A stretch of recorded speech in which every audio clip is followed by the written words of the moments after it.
I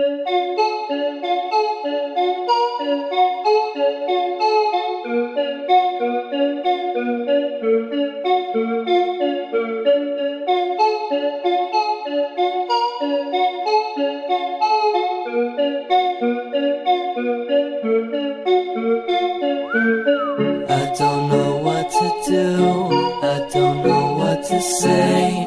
My mind is killing me, these numbers aren't going straight up. Maybe if I talk about some things I don't really want to talk about, I'll make some money and I'll go on tour, so I don't have to go to school anymore. Things just really aren't that bad. I got a nice mom and I got a cool dad. I just stay in my room too long, but I finally got a girlfriend and she's the bomb.